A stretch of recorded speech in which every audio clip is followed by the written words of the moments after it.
So, all right, I just started recording. What's up? What's going on, guys? For all those here, I appreciate it. I know it's a little early, but it should be spring break because my son is out for spring break. He's in the living room laughing and chopping it up with his grandfather, my father-in-law, and wife, his mother, and yeah, we, we're having a good old time here. So, just let me know or whatnot if everything's going down. For those who will see this on YouTube, y'all guys got to join the wave, man. Like, for real. It's fun. It's funner this way. Unfortunately, my chat box doesn't work on my screen anymore, which really sucks. But, we had to deal.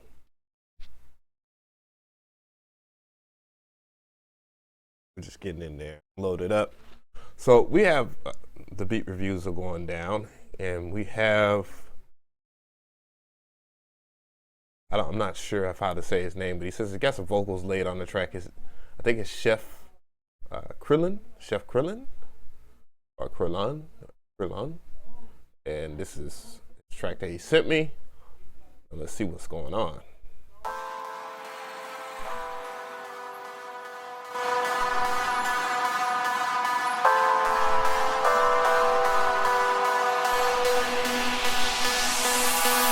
Number one, unsigned MC. My time is finally self-made, got a mindless T. How you gonna hate but don't grind like me? Heard of me right, word of my life. This is the worst song I heard in my life. Learn how to write, turn on the lights so you can see how I murdered it right. Rap dagger, serrated knife, blood splatter, changing lights. Ceilings red, repainted white. I ain't done, repeat it twice. I'm right on, I'm left field, I'm slept on, I've been ill. I spit crack, I'm big stat, I'm CT, I'm infield. As real as it gets, on he feeling me yet.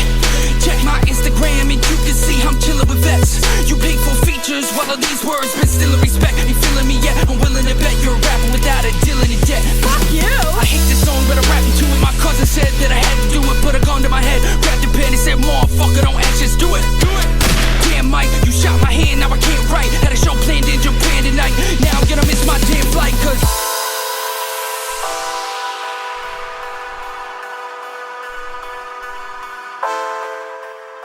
well, we don't get many songs. Usually it's instrumental type artists that are on this channel. But man, you got bars. You got bars. I had to say that. I really think that you actually got some skills.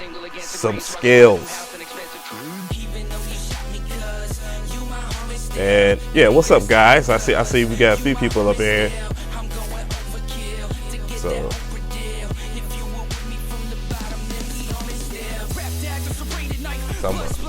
But yeah. Good way to start out the day. Nice and refreshing. The mix on this was pretty damn good. I mean, there's nothing really I can say about the track at all. I like the fact that there's not too much going on and that's involved. So if you're a producer or whatnot and you hear this track or whatnot, it's not much going on, but it's enough for the artist to be able to have the respect and space that they need to fit in there. And and sometimes when you're going for an instrumental, when you're composing an instrumental, we do a little bit too much. But if you're composing something for an artist, this is pretty much the balance that you need to roll by if you're going to make a track for an artist.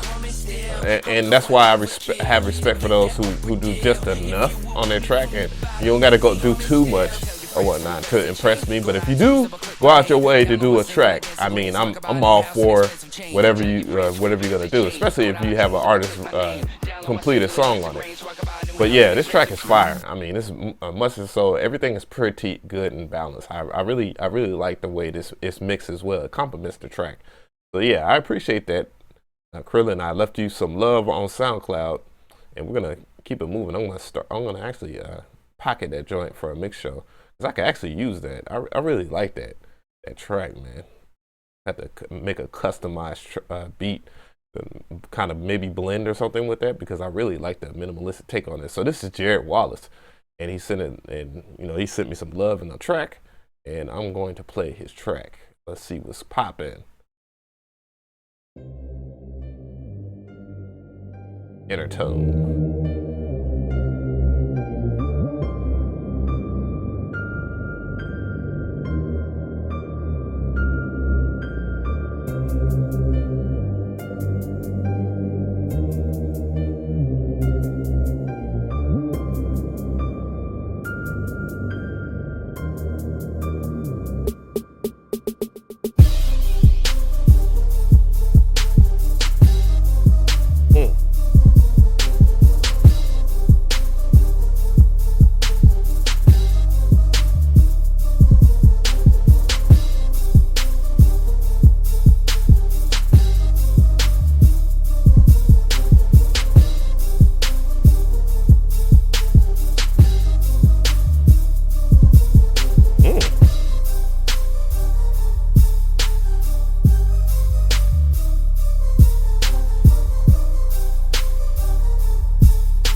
This track is actually hard. I wasn't into the intro of it. Well, the intro wasn't bad. Let me clarify myself. It wasn't a bad intro. It was just a little bit too long for what it was. I thought as exciting and as a flair of a track that it was musically, that you can actually get into the meat of it and whatnot. In terms of the whole entire arrangement of the composition itself is actually more rewarding as it goes past. So I really appreciate this track.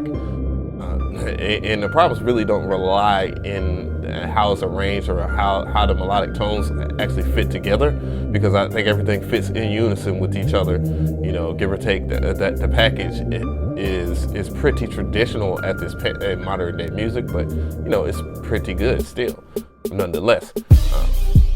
It's obviously the mix that is where I'm having the troubles at.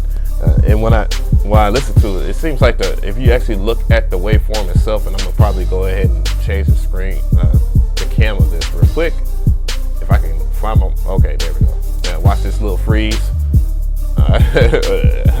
But yeah, you can actually see that the waveform itself, when it gets to the meat of the melodic tones or whatnot, that there's a lot of room. There's a lot of fit room, so you don't need to mess with your kicks or your snares, because the actual peaks of those are actually good.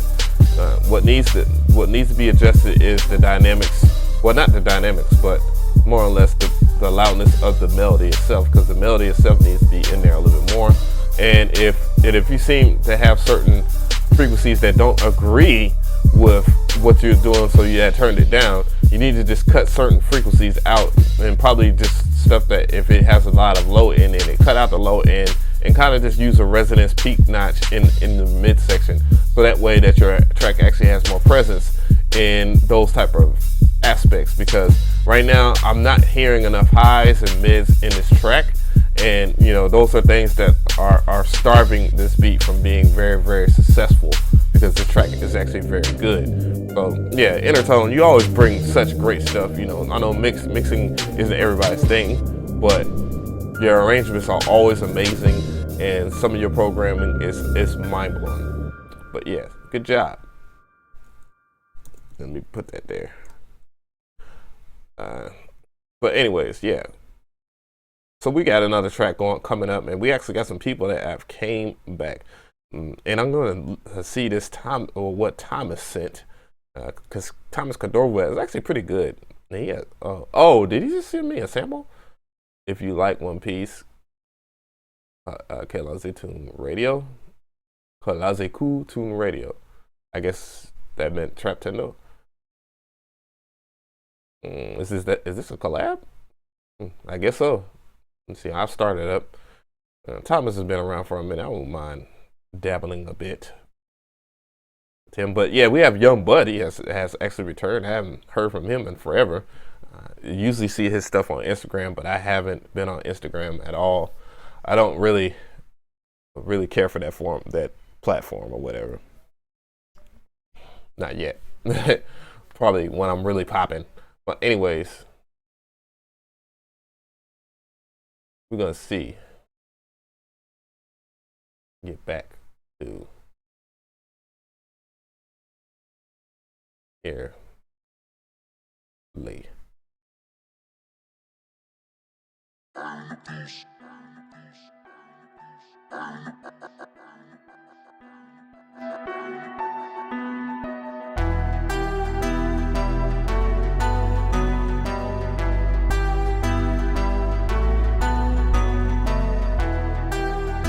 What's going on, guys? I see y'all.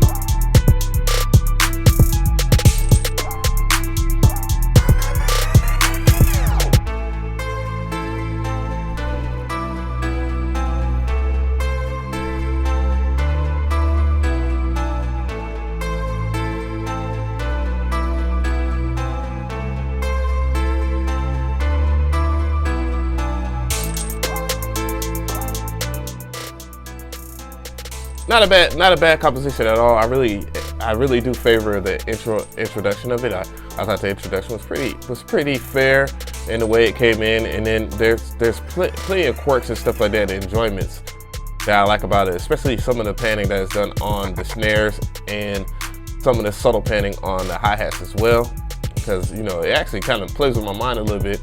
I really like the quality of the piano. I like the piano sounding so dark and ambient.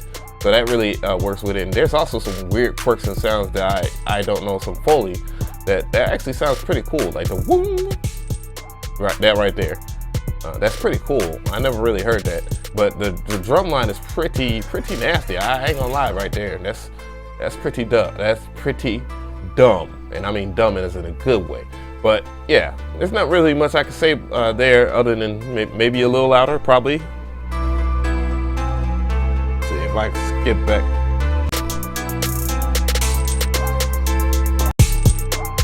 Nah.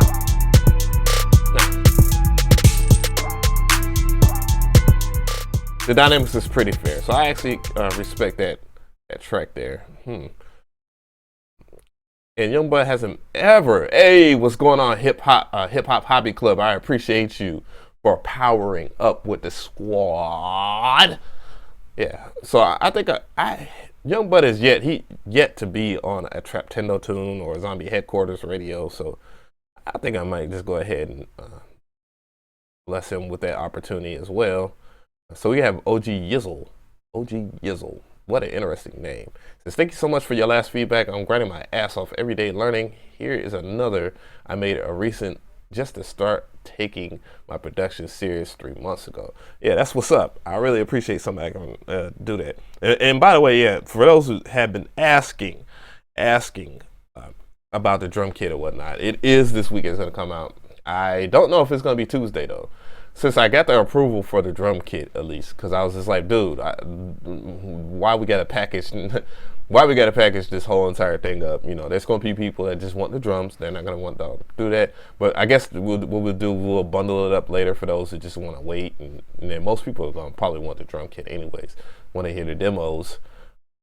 And then, you know, we're going to have some pretty cool collaborations as well, which I'll talk to people in private about that have worked with me on Traptendo's Tunes Radio. Yeah. So anyways, to this track by OG Yizzle. I'm low-key hella dancing.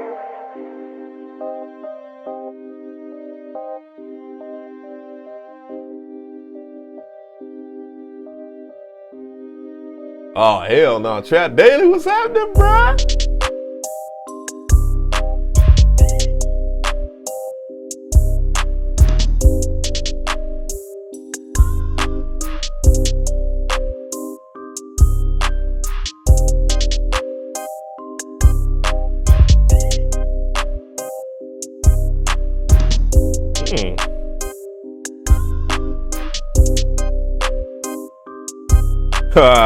Enrique in the building. Going on, Golden Dude. He is angry.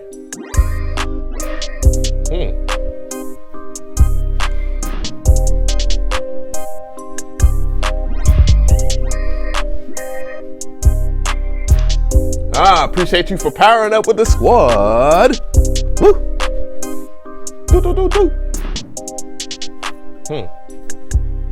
Yeah, I like that. Yeah, so in terms of that whole entire composition, it had a nice Beethoven bounce. And the musical composition had reminiscent feeling of like a Beethoven. It's kind of crazy to see such, you know, like a style just like really become like a mantra. Enrique, thanks for powering up, my dogs.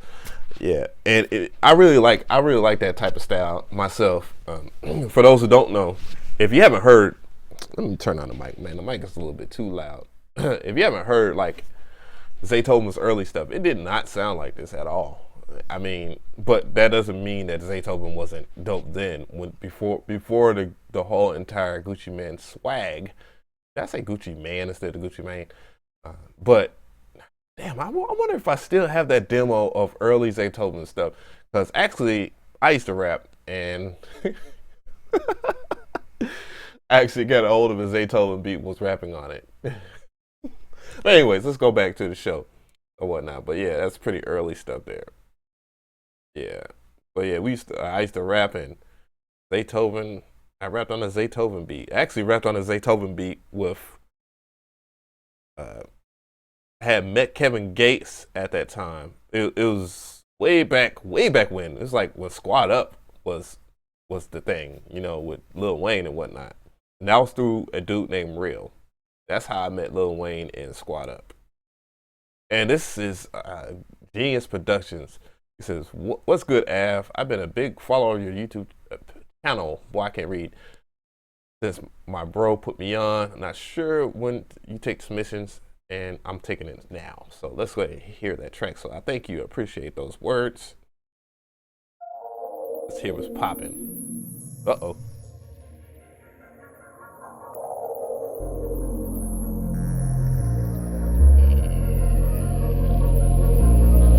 I got you, Trap Daily.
Cool.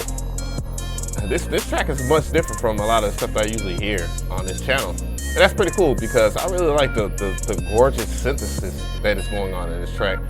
I do feel that there's a need for more, but I think it's just more or less a part of the arrangement rather than it is the overall, just like the overall track, because it has enough, especially that bridge part. That bridge part was very gorgeous. I really like that free-flowing bass that you have. That bass in the background is very nice. I really like the bass.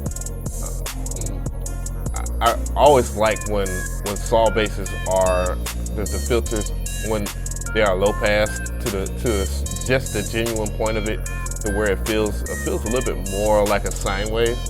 But yeah, you can actually hear, like when it goes up a octave, you actually can hear that one particular part where it comes in at. But yeah, the mix itself was actually pretty good as well.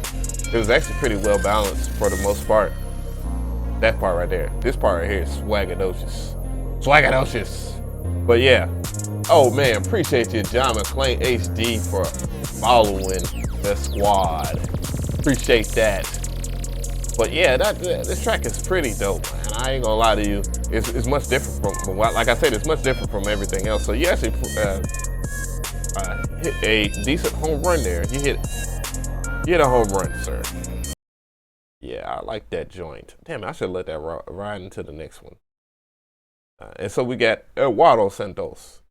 And, you know, he said, thank you. That's all you put. But yeah, we're going to check out, I think the track's called Purple Haze, and we're going to see what's popping here. This is a Sentos production. Trap Daily has officially powered up with the squad. Appreciate it.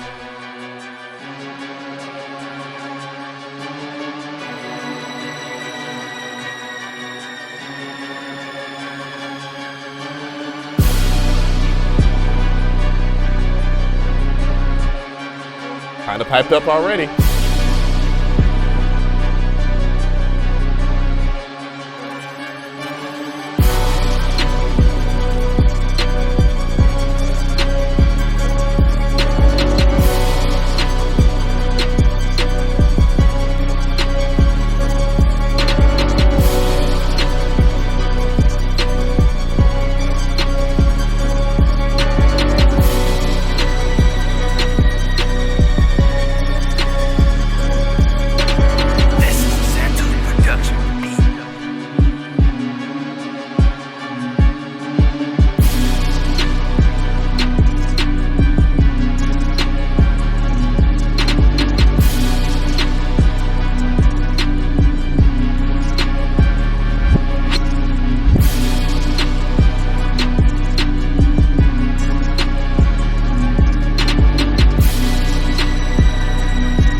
The initial synth is very menacing. That is a very peculiar synth.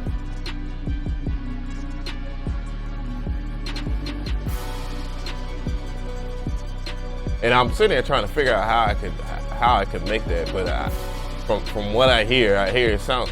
Most sounds really are derivative of a square or a sawtooth, anyways. But I'm guessing that's more in the square tooth family of waveforms. But I really like how the delay complements it's already high pitchedness, and I really do. I'm digging the actual melody itself. I feel that in the arrangement itself, it kicks in very nicely. Oh, that's cool. And I like that reverse effect there. But other than that, in terms of the arrangement, the only thing I can see fit as far as improvement is probably somewhat of some different change ups, some stuff being taken out here or there. You know, this things that would if I can say it, differentiate the 16 bar or 12 bar should be when you do beats these days, and you know, 8 bar chorus or whatever, or even a 4 bar bridge, more or less, or 8 bar bridge, whatever you prefer. But yeah, that's the only thing I can actually think of. The track itself it's mixed pretty well. I do feel that it gets a little clouded during this part right here. And you can actually hear it a little bit. And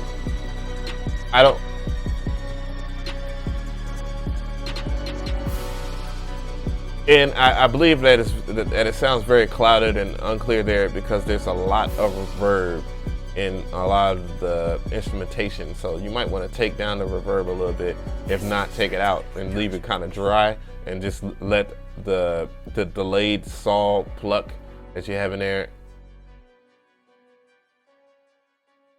That's an FM too. Yeah, that's an FM saw. But yeah, I would definitely do that in terms of that, you know. But other than that though, the track is pretty good.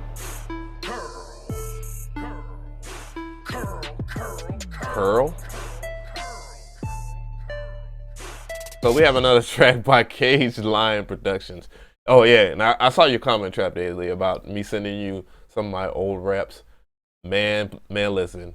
There's a few songs that I would, now that I'm older, there's only it's maybe a slim list of libraries of songs I would actually send to anybody.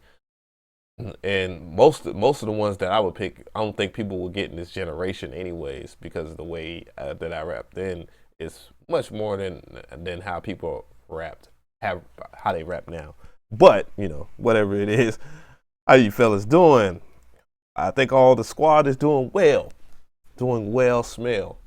So anyways, we're going on and we're going to listen to Sacii Lyfe Productions. I'm going to pick one out. They say, hey, sorry for this inconvenience, but I messed up ripping off here, so I'm going to pick Swerve. Sacii Lyfe Productions.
The sample itself is kind of weird. I really like the sample choice that was made here in this track there, Sacii Line, and you know the way the overall drum line and whatnot, and how it meshes kind of weirdly.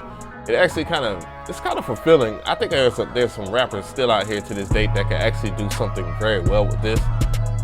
Lil Wayne, you know, if people actually still listen to Lil Wayne anymore for his lyrical content that he is trying to push.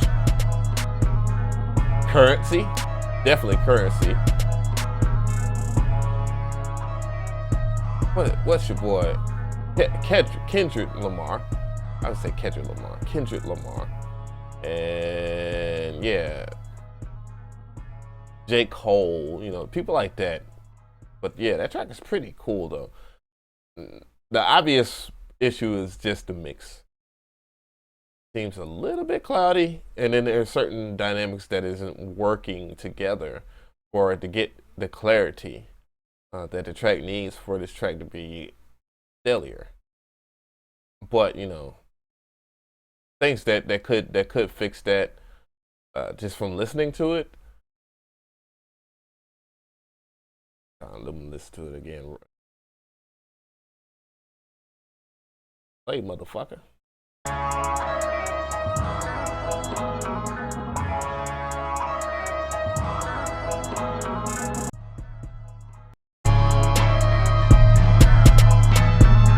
Okay, the 808 needs to be calmed down a little bit. So and then there's no punch in the kick. So that is an issue.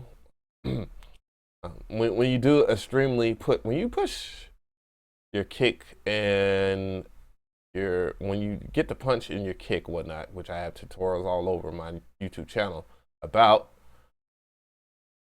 you get a certain kind of quality in the top end, because what distortion does is it brings out many harmonics that wasn't there, adding more harmonics to and reshaping and adding a different wave, adding stuff to that original waveform. So that actually helps.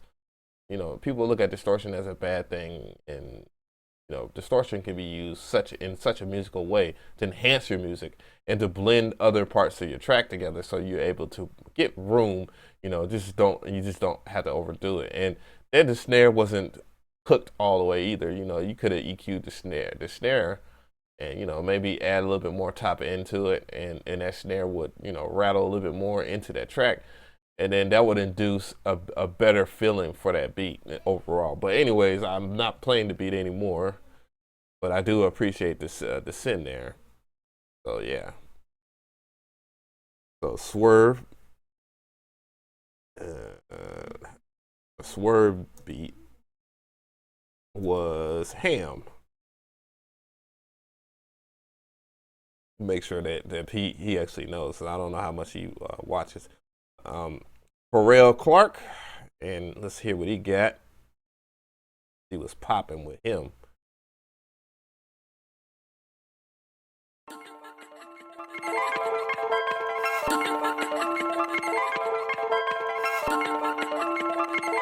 Boy, you got some money there, Hip Hop Hobby Club.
Very different.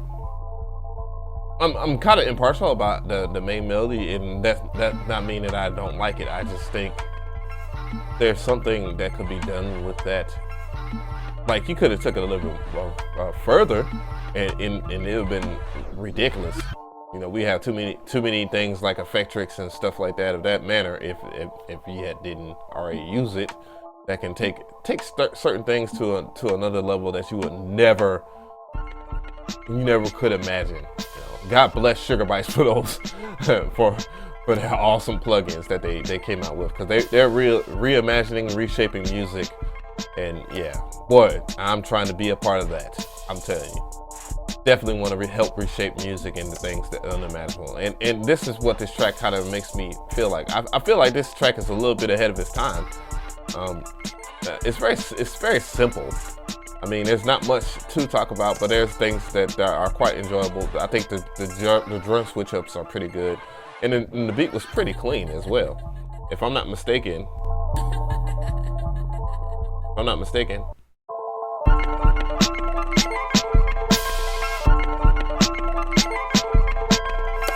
I feel that everything that is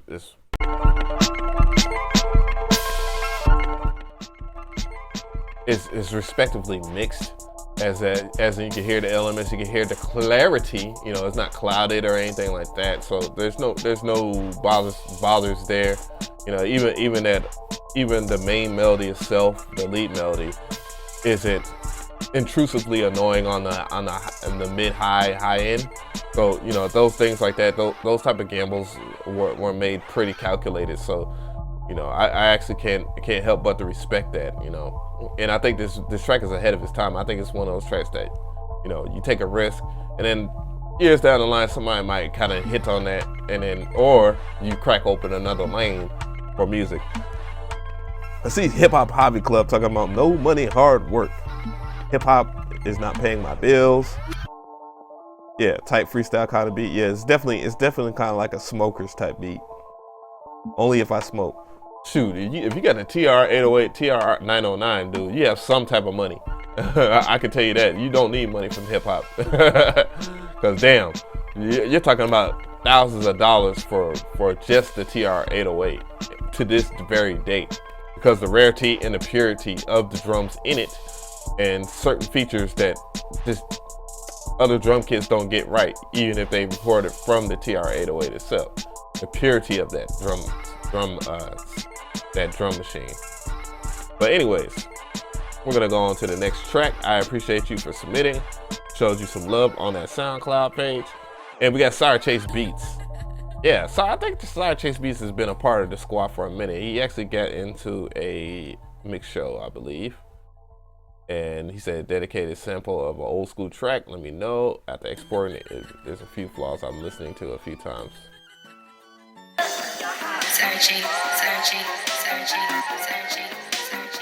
Sire Chase Beats. Before it's too late, you better. The EMU SP12, the 1200 is expensive as shit still.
Let me see my comments on this track. This track is actually pretty good. I really do enjoy it. Obviously, I respect him as a music producer, you know, and not to say if you haven't had anything in Trap Tendo's Tune Radio that I don't respect you. Some of y'all guys are actually just I actually have the stuff still, and you know, I'm just trying to fit it in the mix. But you know, on Sire Chase's perspective here, as far as the arrangement, I think he has a good start. And the reason why I say it's a good start is because I think that the sample is pretty good. I do feel that there's too much of the low end taken out. Just a little bit of the hint of the low end would kind of fatten up the track. The track scene, even with the 808 itself, it still feels a little thin, you know, and some of and a lot of the natural weight of the track is missing, and you know, that could be improved a little bit. And then also, I do feel that there is melodically that there's stuff that could be added to it, and it will really send it to the, you know, to the moon, you know, because I do feel that the actual, you know, there's stuff that could be added to this beat that will make it sensational. I do feel that, you know, because it's good, but it can be much better. In terms of the mix, I already talked about it, you know, as far as like certain, you know, frequency content missing. I think there's a little bit too much of the original feel of the sample taken away from it. But you know, I would definitely just bring back a little bit of the lower frequency content in the sample. You know, just a little bit. But you know, other than that though, the track was actually mixed pretty well. You know, I mean, it's skeletal right now. But other than that though, it's a damn good start to where it needs to be, and hopefully you would definitely be listening to that, because I think that this track could be stellar. Even much so that I'm just going to put this to the side. I might even talk to you about that. Might even talk to you about that track and show you. So we have Jerry Beats. That's the right way to say it, even though he spells it JVRRX, which, you know, that is the new wave of spelling. Let me see. The beat was way too loud. No, actually, it was pretty. Oh, what's going on, Sire Chase? Hey, since you're in here, I might as well just tell you. I kind of want to collab and show you what's popping on that sample track. Cause I could definitely add a melody or two to give it some love. But anyways, also, the beat was way too loud. No, it wasn't too loud. I actually had good readings. You actually, if you pay attention to right here, you can actually see if it's way too loud or not. If you see that red dot right there, that's actually my preamp showing that it's armed. And when something is too loud, it will either show really red like that, or it will show that it is, you know, it will show slightly red. But actually, but so that mix wasn't really loud. Anyways, Jerry's beat, Sacii, let's hear it.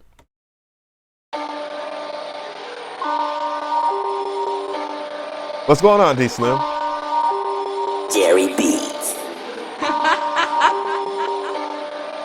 Oh, appreciate that, Shadora, and appreciate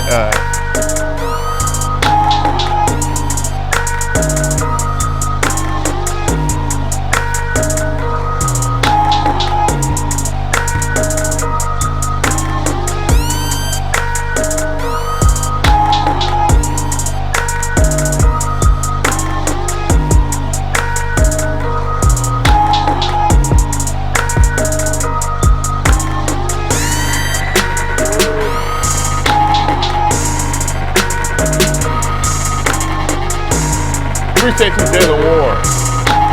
Yeah, powered up.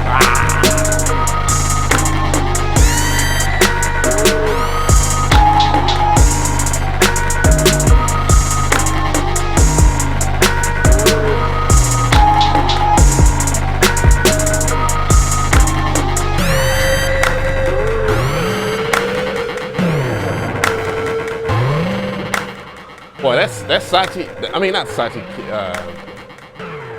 That sauce kit is taking over everybody, like from TM88 to everybody I know has that sauce kit. And I thought about making a drum kit like that, but more or less, let's talk about the arrangement. The arrangement itself is retarded. I mean, I expect nothing less from Jerry's Beats. Gosh, I said his name wrong. Jerry Beats. He has a lot of crazy stuff going on, you know. And I really wish Keith and Sacii would really pay attention to what's going on over here, more so than it usually does. But you know, it is what it is. Because I think we could do a Dirty Glove Sacii, you know, collectively all the guys of the Trap Tendo Tune Squad could do something crazy. And Sire Beats would definitely be one of them. This right here is ridiculous. This track is ridiculous. And I care not to really comment on it or whatnot. I like how he actually uses a lot of powerful distortion and a lot of overcookedness on his kicks and stuff like that, which actually is not bad. And sometimes he overcooks his snares, but you know, in terms of that though, in the mix, those are things that are forgivable. Older Dudes 360, what's going on? Yeah, appreciate you following the squad. But yeah, this track is ridiculous, man.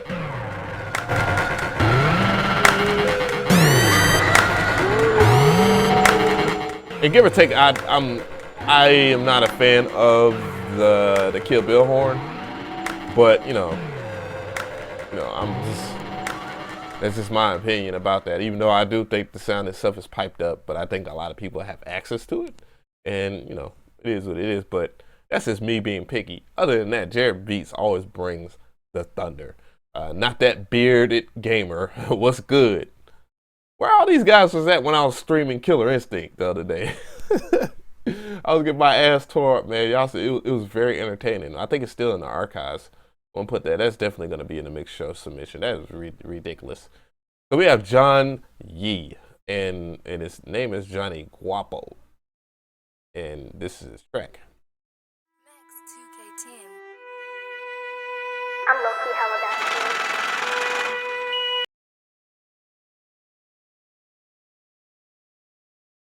That was actually all what he just said. It was 7 seconds of hardness. That didn't sound right at all, man. Anyways, let's just move forward. Whoa. Let's move on. Moving on. Anyways, that was all he actually said, though, for real. Emrican, aka Marcus Smith, had some Sonic tunes this week. Childhood memories. That's what he wrote me.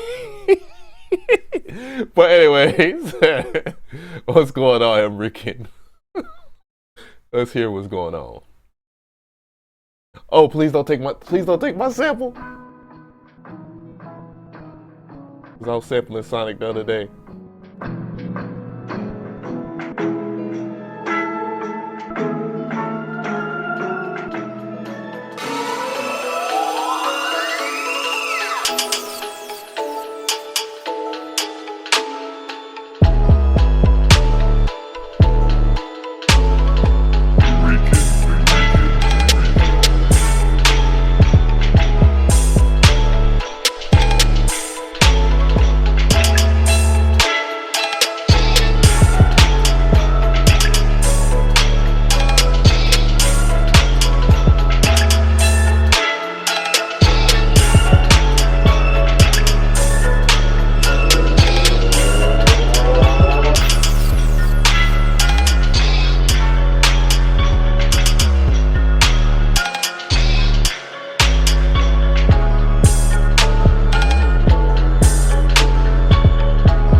Okay, let's talk about it. Okay, so it wasn't my. I have like Sonic. I have like a whole bunch of Sonic the Hedgehog stuff on my on my computer right now. Now I've been sampling. I sampled like 2 of them. Thank God it wasn't one of them. I'm not gonna tell you what I was sampling anyways. I'm leaving that for Trap Tendo's tunes. Emrican is one of these. And I say this with the nicest and also as a compliment. He is such a weirdo. And it's so cool, and he actually won my ear over. It was a track, I cannot find it anymore, but it was crazy. And he also, once again, he put me on the DJ Smokey, which is also a weirdo from Canada that is really dope at what he does. But more or less, talking about this arrangement, it's very light and dark at the same time, and it's a very spooky way of looking at music. And it also shows, like, you know, kind of the wave that he's on. He's on his own kind of plateau when it comes to tracks like this. It's like, hey, I'm doing music, I enjoy it. This is how I do it. Fuck you if you don't like it. If that's how I feel when I listen to his tracks. But, you know, more or less, also what I get from this, you know, and there's nothing wrong with feeling that way in far as your expression of your music, because he gets the technical side of it kind of right. The track is crisp, you know. There's no balance issues. The dynamically is sound. It doesn't wear and tear on your ears. It has all, you know, it has a great balance between the lows and mids and high frequency content. You know, if I want to be nitpicky, it could use some panning here or there, and that will bring out more of the somatic presence of it. When you actually, you know, when you pan stuff, you know, sparingly, you know, the certain things that he added to the already cool sample that he twisted and dormanted, like some of the choir sounds and stuff like that, maybe left or right ear or whatever. It don't have to be all the way to the left, all the way to the right, but, you know, certain things like that are very cherishable to me and to music listeners at that. Even the average music listener can enjoy a good panoramic or whatnot. But this track is actually pretty cool though. I really do like it, and it is definitely on some shroom shit. Hey, there you go. Appreciate you for joining the squad of the Power Up. I was watching somebody else's stream the other day, and this dude had me cracking the fuck up the whole entire time, and it made me feel bad because I was like, damn, like he's on some next level streaming shit. And oh shit, Slim Adios sent me a beat, a Nintendo beat. Let's see what's going on. Slim Adios so close to really winning me over. Like, I always have his stuff in a mix, but I just can't fit it. But let's see what's going on.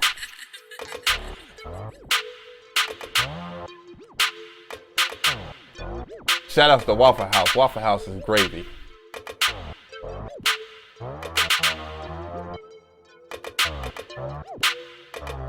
Yeah, it sounded very zombie-ish. What the fuck?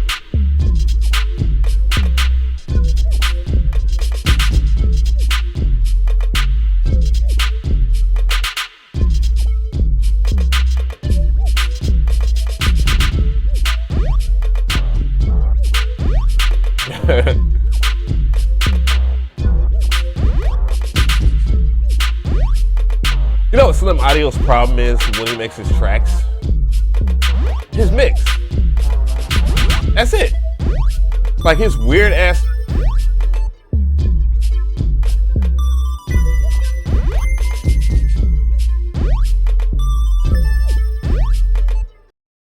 Super Mario Bros. 3?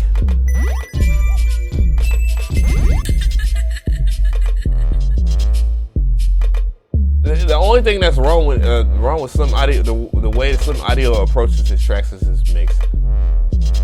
Because a lot of the shit that he does is weird. Would definitely sell a lot more people into listening to his music a lot more. Only if he would just work on how he bounces his mix.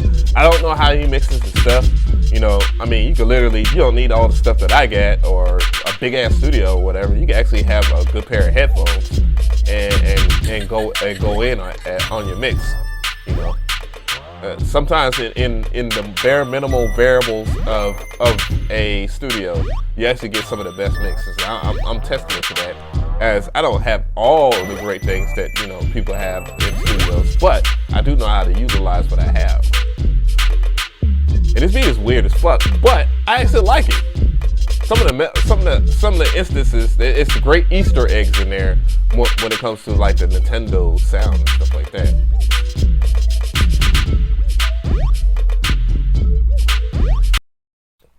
Yeah, but that's the only thing I find that, you know, Slim Audio kind of suffers from. And Slim Audio is 1982. He's the same age as me. We're old farts together. Oh, I'm just hearing what he did right here.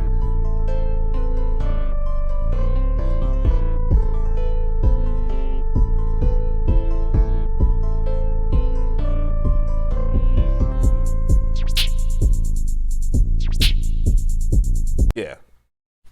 All it is his mixes. His mixes, well, in that particular one, it was empty space with just a drum line. I think definitely would want to add something there. So you don't want to do that, but you know, Slim Audio is actually a pretty good producer. I really like his style, but it's just the mix that he needs to work on. This might be Rizza 808. And I'm finally gonna be able to do the mix and show you what's going on this week. Thank goodness. Thank goodness. I'm about to really get back into these damn tutorials. I really do. I want people to think I'm falling off. Well, actually, I mean, I'm just been doing a lot of reviews. A lot of people promote me.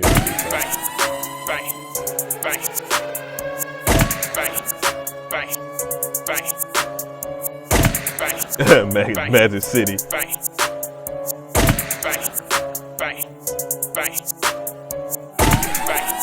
Hey, Slim Audio. Appreciate you for submitting.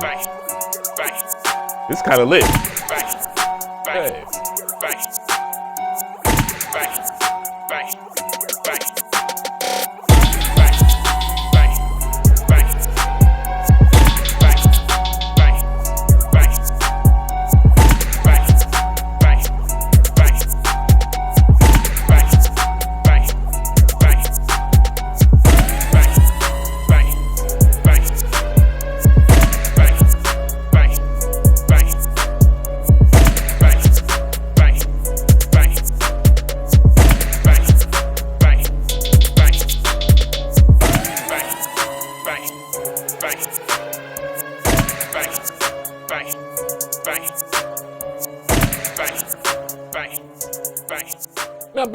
Not bad. I enjoy the bounce of this track.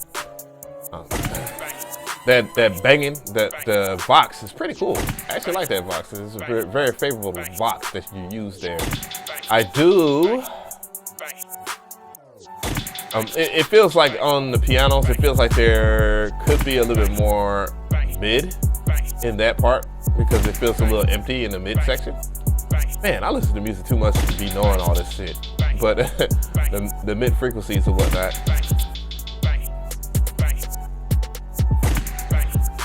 You know, it could be a little bit of stuff added to it maybe, but I do feel that it's a good start.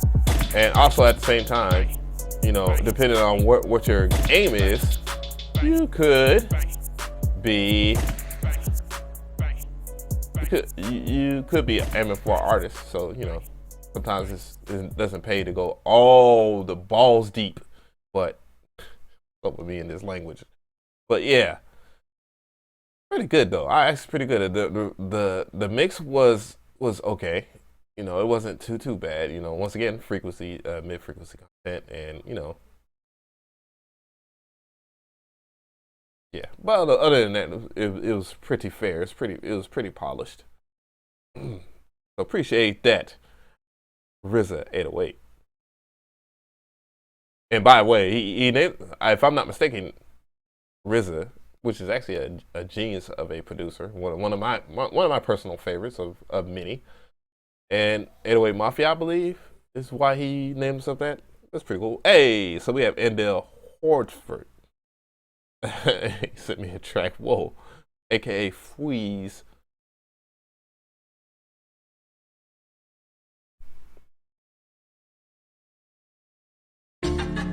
I'm gonna play it.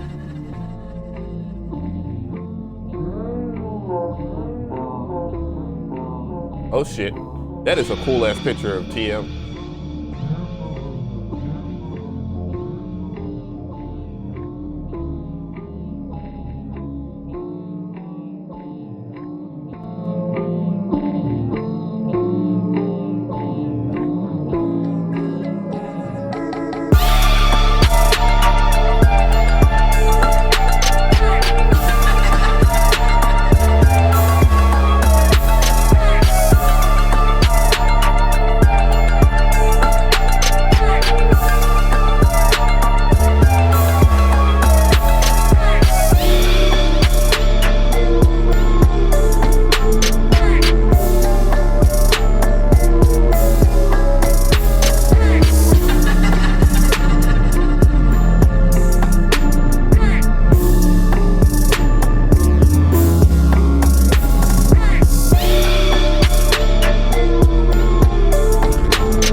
damn, I ain't really mean to listen to the whole entire track.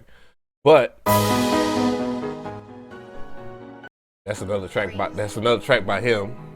But the way I feel about this track, I really can't complain about the overall arrangement of the Dreams Come True track. I felt it was very maniacal. You know, that was the word I would describe that. You know, very, very scary, maniacal, evil. You know, but at the same time, very, very musical in terms of the track. That's really Freeze's style as a music producer or an artist or an instrumentalist, whatever you want to call him.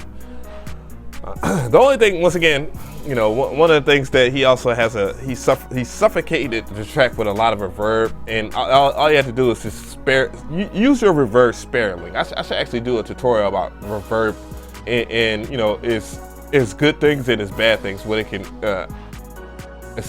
attenuate and what it can, you know, overdo, and what its negativity is. And the negativity in this is that a lot of the, when you overcloud your beat with a whole bunch of reverb, you start missing other elements to your track, you know, other musical elements that may not have reverb or might have reverb itself, because everything starts clashing harmonically because of the presence of the room or the size or the low cut or the extra slow drag reverb or whatnot. And I can really talk about how reverb comes around, but not right now, how it works, reverb works, the properties of it. But you know, the issue of that, again, that's Chaos Garden playing again by Enrique. That's cool.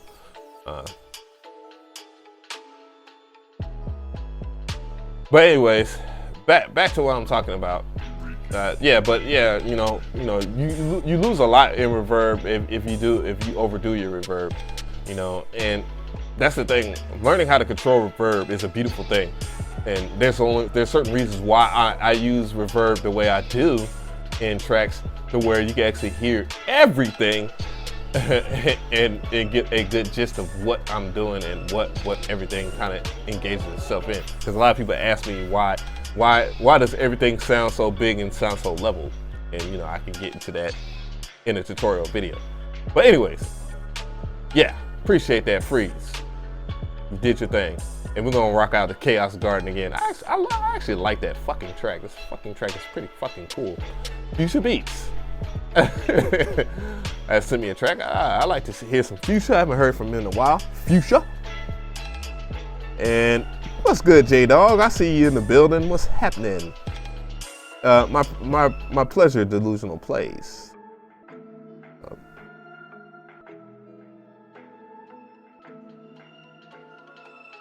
Rizza 808, it was pretty good. I ain't gonna lie, it was pretty good.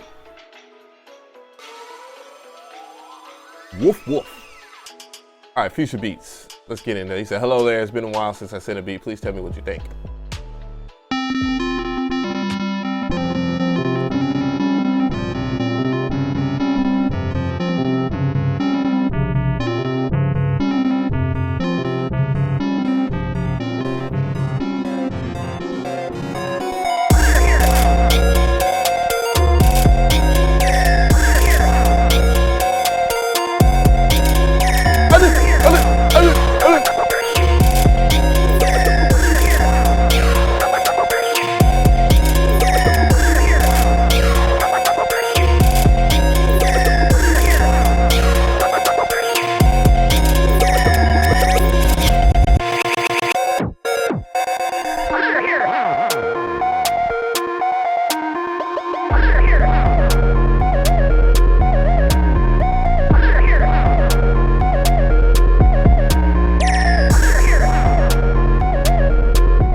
Need to say that I've actually mixed the track for Fizzy Beats.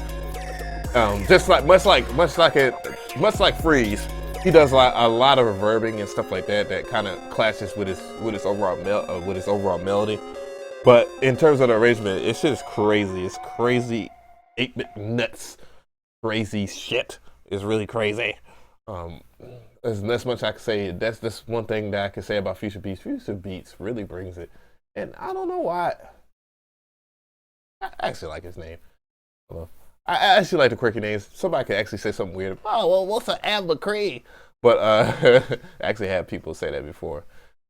But anyways, yeah, the mix is just that's the issue with the mix, is that there's a lot of reverb in it, and it clouded up certain parts of your elements, and then you didn't take heed to a little bit of the panning and stuff like that I did to your track. Once again, refer to the mixing a beat for Future Beats, and you'll actually see what I did to bring the clarity to your track. But one thing you did do, you didn't push your 808s to like to distortion world. So that is duly noted. But this beat was fire though, nonetheless. And yeah, I will be talking to you about mixing that track for you. Oh yeah. Peanut Feed the Dog Hughes is back in the building. He's made some ethnic track. For those who don't know, I don't know if he actually did this. Well, yeah, he probably did. He does beats on his tablet, and he sends it to me, which is pretty cool. I actually could dig it.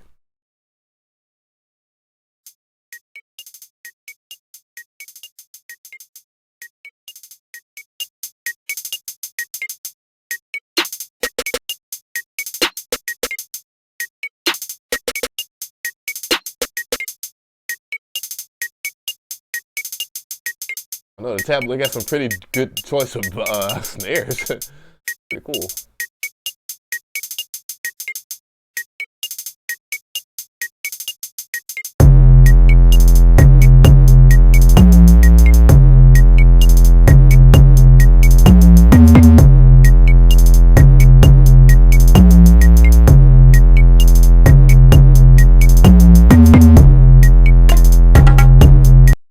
All right, I'm pausing the beat so y'all can actually pay attention. If y'all actually see right here, I'm trying to point there, motherfucker. But if you see my voice, you see how it stops? That's green. Now pay attention when I'm playing this beat to see. You'll see how I know something is distorted or not. I'm all in the camera. Oh, but anyways, yeah.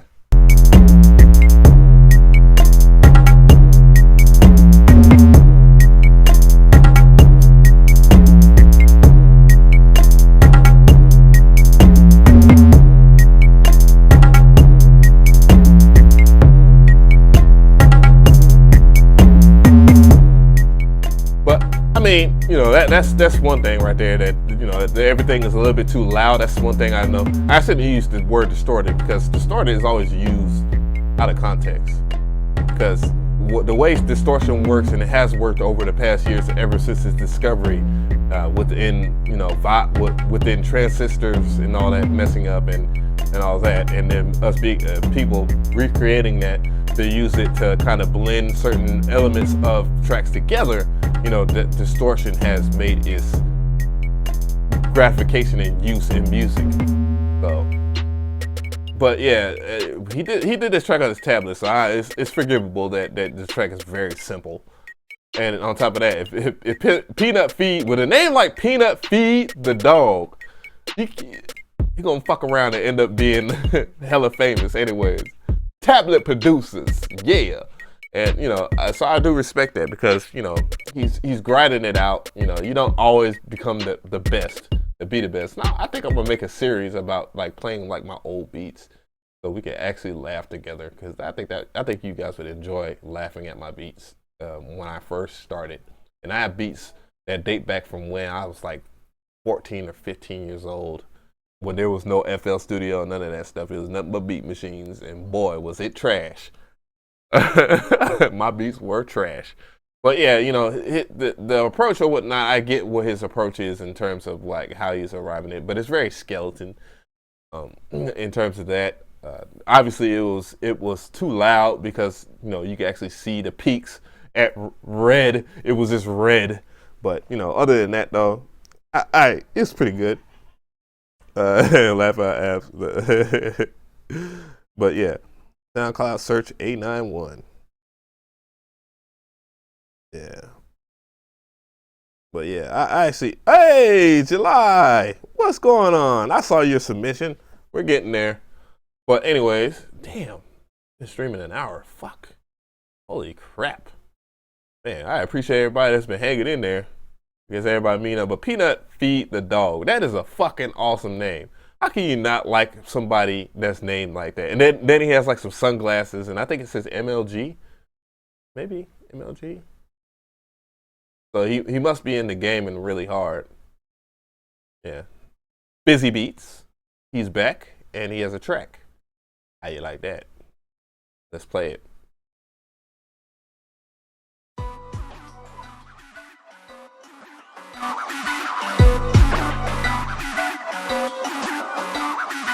This is Fizzy Beats.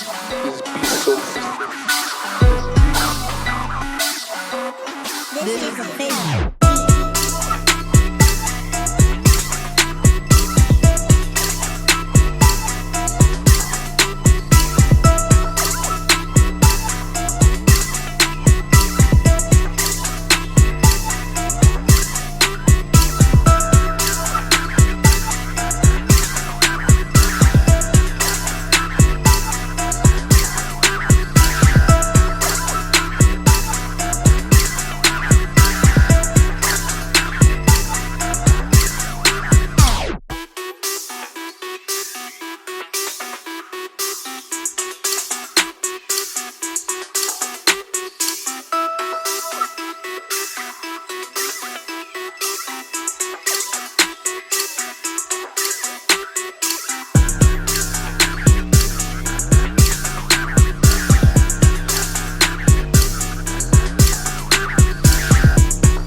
Appreciate you dudes who plays. Yeah, powered up my dogs.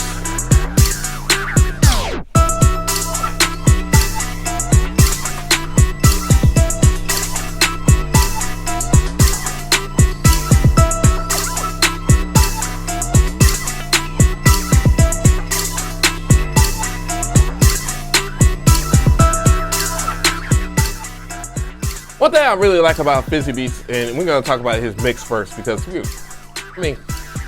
arrangements are always pretty damn good anyways. His musical composition, musically, he's always inclined to doing something very strange and very, very musical that I really enjoy. Sometimes the non-musical stuff that he does is very extreme and gorgeous at the same time.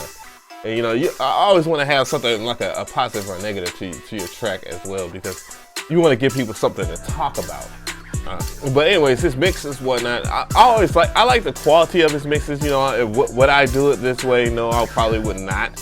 But I like how wide they are. I do feel that that it's missing like the inner body of it. Like some stuff seems like it's too much to the sides and not enough mid. You don't have enough mid frequency content in your tracks in terms of your mix, but it's otherwise listenable, and that particular style could work musically, if it's done in such a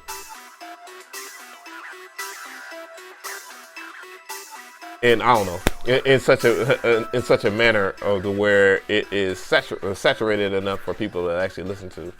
Like if you saturate the market with your tracks, it could work, because it's not unforgiving, more or less. But that is my take of what I hear and how I hear your mixes or whatnot. But nonetheless, your track's always good and very, very crazy. I just want to play something real quick. This really doesn't have much to do with beat review. That might tee people off or not. But damn, I always talk about Kevin Schroeder when I talk about sound designing and stuff like that. But he is very a well accomplished composer that I appreciate, and this is something that I feel is coming a part of like, you know, modern day music in general, you know, somatic music or whatnot. And let me go ahead and see what's popping with the viewers or whatnot. Ev, what was the beef between Seamless R and Busy Work Beats? Busy Work Beats, if I'm not mistaken, which, you know, he had spoke his piece about Seamless R, and, you know, I you know, I really can't speak 100% because I think he removed the video, but, you know, he had some kind of rude words about Seamless R. And then Seamless R did the clickbait video. And because, I mean, you know, God's honest truth, I mean, Busy Work Beats does clickbait videos. You know, it's nonetheless, it works, but, you know, if I put like, hey, how you make Young Thug such and such beat, and then you turn and you go to the channel and it's not that, you know, that's pretty misleading. But, you know, otherwise to that, he's just as good as an instructor as Seamless. It's just Seamless has much more knowledge than Busy Work Beats. I mean, rightfully so. I mean, you can obviously see the difference, but I think Busy Work Beats is well spoken, and that's what helps him, you know, within that. But you actually can see from his content how, you know, he's actually learned from Seamless. I mean, some of his content is kind of pretty much in his knowledge and his wording comes from Seamless. All right.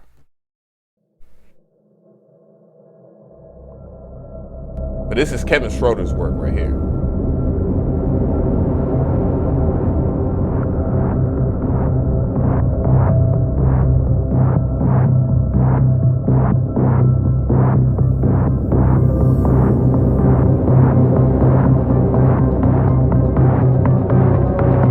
Herbeat Beats, what's going on?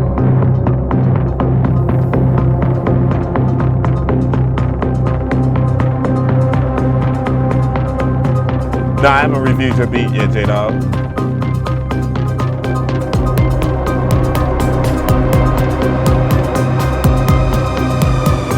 What's a good mixing program?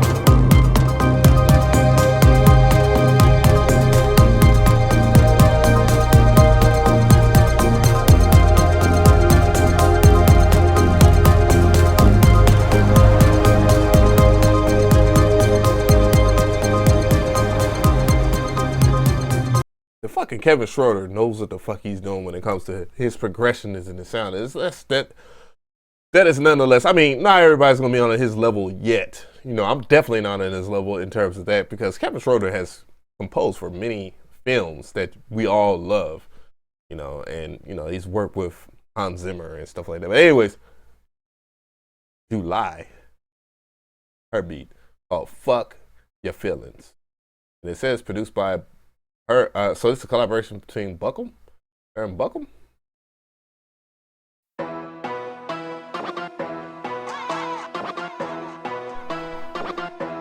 July.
like the melody. I like the minimalistic approach of the melody. I believe it's a very catchy lead melody in terms of the arrangement. The musical composition itself has some pretty rambling cinematics in it as far as the synth selection and the way it progresses. So I could really induce this enjoyment. And then it has some nice little breakdowns that I can really appreciate in terms of that. So that much so is good. In terms of the mix itself isn't the best. As you can see, if you can actually see, if I turn it up and go to the meat of it, the beats.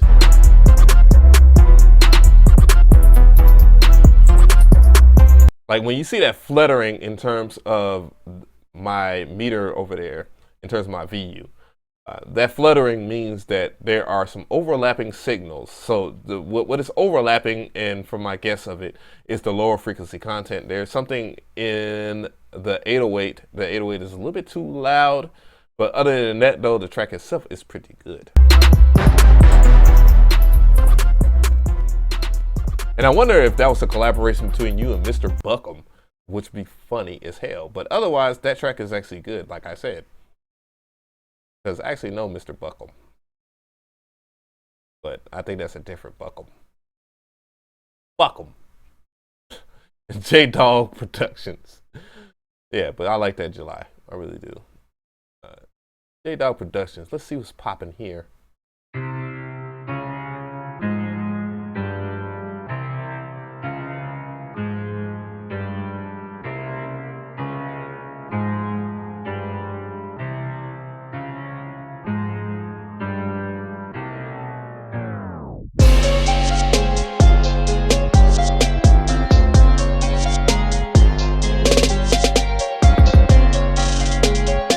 For the people, by the people.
Very good arrangement, very good arrangement. You know, in terms of the musical composition itself, I actually thought a lot of stuff was going well. I do thoroughly enjoy the main melody. There's a lot of the synth choices that were selected will work very well. They work very good in unison with the overall melodic tones of this track. There are some very quirkiness about it, like this part right here. The bell is kind of sweet, and you know, it gives the high frequency content that was definitely, you know, in the whim of the track there. So you actually get to hear a lot of stuff that's going on. I do like the breaks and stuff like that, and some of the effects in terms of like the transitions. They really fit. In terms of the mix, if everybody observed the VU meter, that is pretty much legit. This is way more legit than I've heard J-Dog's actually be, for real. And I do like J-Dog's beats, and I pay attention to it because I believe I was gonna add him to Traptendo's Tune Radio 5, and I end up hearing Trap Aliens joint, and that was the only reason why that J-Dog didn't get in there. But this track right here is pretty solid to say nonetheless, and I don't like ruining surprises or anything like that, even though I just did. But anyways, yeah, very good, very freaking good. Yeah, very good. To add to the conversation, because I was reading the chat, and A91 is next, so I might as well take a quick break to comment on stuff. I do feel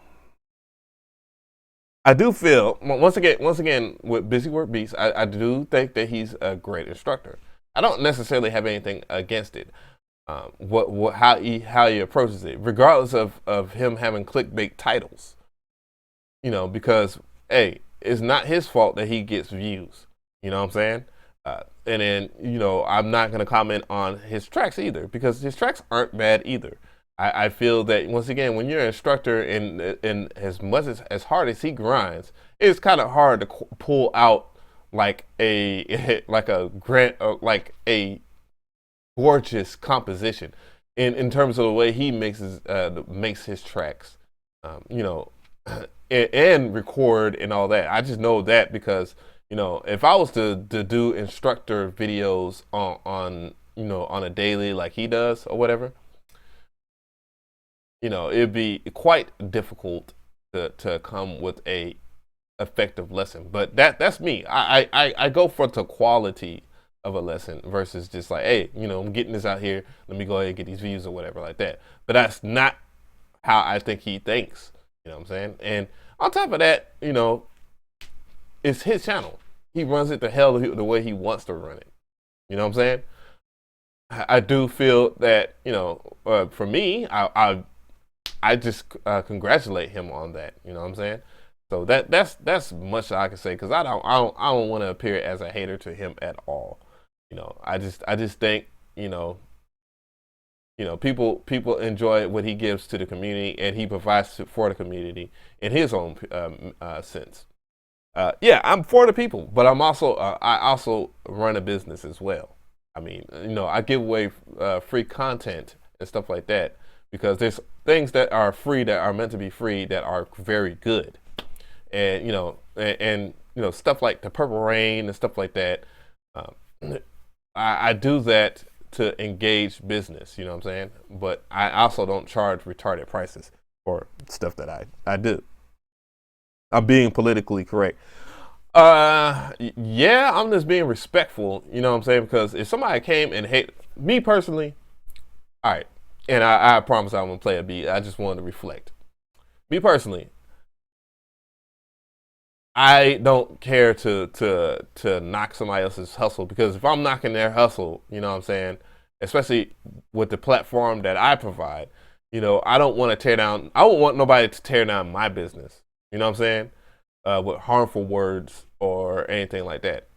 I think, once again, however somebody does their business is their business. So, that's just my approach of things. On top of that, I'm very volatile, if that's the right word. I get mad very easily, and I have done plenty of jail time for knocking somebody the fuck out. So I don't, so I try not to step on people's toes, but I do react. You know what I'm saying? I'm less about words than I am about talking about knocking somebody else's business. You know what I mean? But anyways, A91 is in the building. Let's hear his music. Let's return to the love.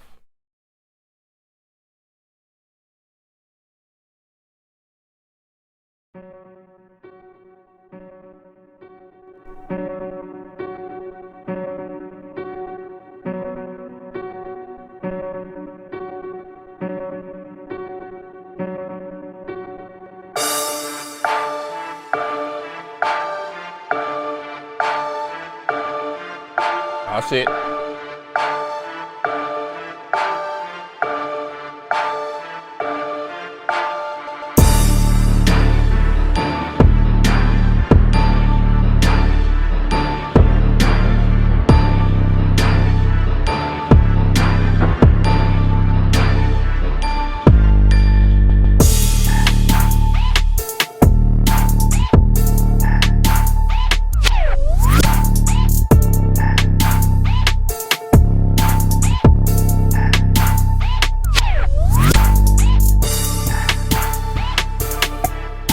Oh.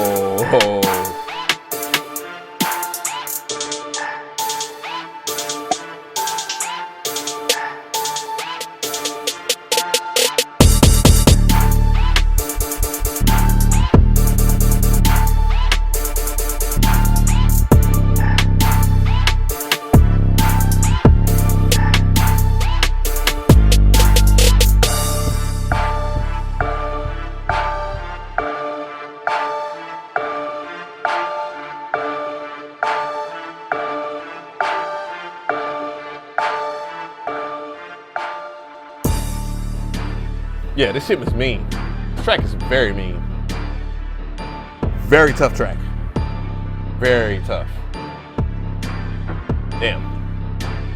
Yeah, I mean, there's not much I can really say about it musically. I mean, everything is what I'm saying, enjoyable. Everything comes together, and it's very cohesive, you know. and you know, not even knocking the introduction. The introduction is pretty good as well. Once again, the panning of the 808s bring such a gorgeous transition to the track. It's actually nice to hear somebody actually took the house of 808s and bass lesson to heart, because boy, does that sound so good on my headphones. And you know, I really enjoy certain things like that. Yeah, very tough. Very gorgeous arrangement, and the mix itself is actually pretty good. And I already knew that 891 had a pretty good grasp of the concept about mixing when we collabed, and you know, there wasn't too out of place. I didn't really mix that track either, to say the least. Outside of what I did originally, everything else was on point, pretty much. If that's still in the archives, I can still see that. How that track came together all together. And 891 knocked a home run, hit a grand slam, and I ran home. Tough. That is tough. That's pretty fucking tough. I'm gonna remind myself. Anyways, we have Charlie Mitchell, and you need avemcree of Trap Camp. And you need And you need some people like to hear people like this to make yourself hungry. And he actually makes me hungry to be a producer as well. And not just only him, a lot of you guys do too as well. That's why I do the beat reviews. That's the whole point of beat reviews, is to actually listen to music, to maintain my hunger. You know what I'm saying? I don't want to be somebody that really thinks I'm the best ever. Once you think you're the best at music or whatnot, you have a tendency to fall. You have a tendency to fall off very hard. Oh, and this is Charlie Mitchell.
Charlie Mitchell, you did a freaking good job. I really enjoyed this. I didn't even hear all this track, and I know that this is very gorgeous. Sound selection on fleek. Your drum game, pretty good. I mean, you know, it's very moderate for that measure. But still pretty darn good. You know, much better than what I can do as far as drums. And you know, these bells are just gorgeous. I really love the effect that they have in this beat, and I really love the chord stabs. That arrangement is absolutely gorgeous, and there's so much going on but is reserved. That, you know, which ties into the mix itself. That every element is good, and it's not as punchy as it could be, but the way that it's preserved dynamically really brings out the richness of this track. And yeah, I really like that. I think I'm gonna, you know, the mix show isn't until next week. You know, I take every other week off so we can get down to the with the program and whatnot. and you know everybody can catch up. And I end up being the motherfucker that gotta catch up to you guys. So yeah, but that's basically about it there. Holy schmucks! So we got Trap Daily, and I don't even know Trap Daily's still here. It's been like an hour and some change. I don't sell FLPs. That's lame. Wow, you really buy FLPs? And when you send me your PayPal, so I can cop that FLP?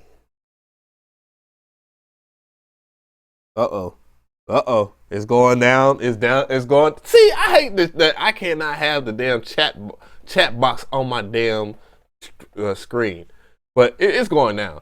I mean, once again, even though I sell FLPs myself,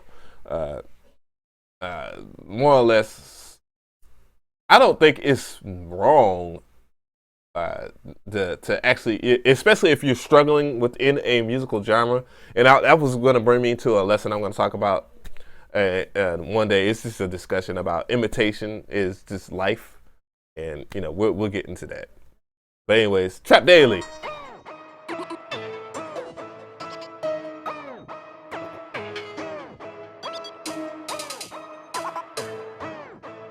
Trap Daily. Uh-oh.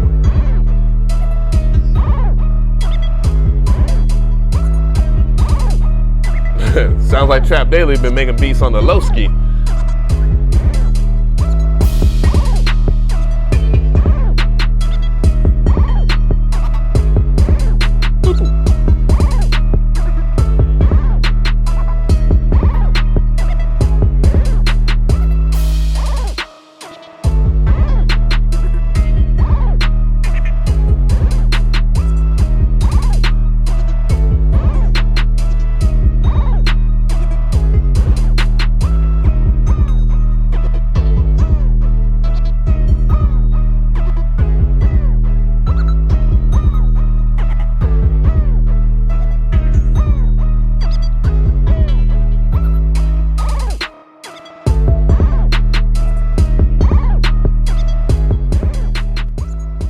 Damn. Well, Trap Daily's never been so at making beats. I mean, he's pretty darn good at making beats. But this track has some things that have some very peculiar elements to it.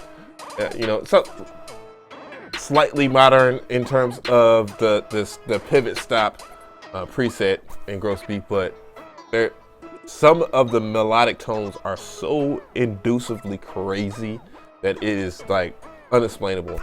Sound quality, sound choices, very good.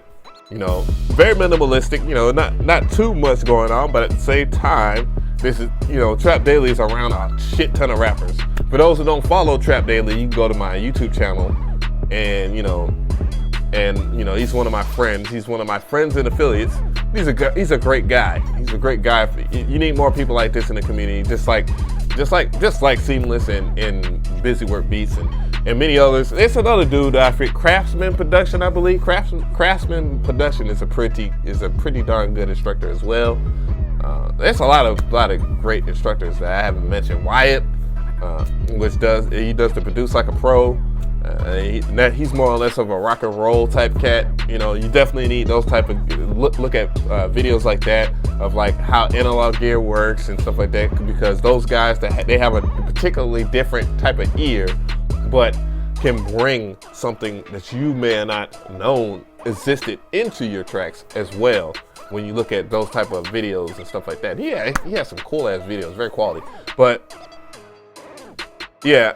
Everything's on point in terms of that, and Trap Daily brings a lot. I don't see how this dude does it. School, YouTube channel that's booming, tons of music from new artists. You know, it does film and all kinds of other stuff too as well. I mean, I don't know how he does it, but yeah, this track is dope. Yes, sir. So that will end the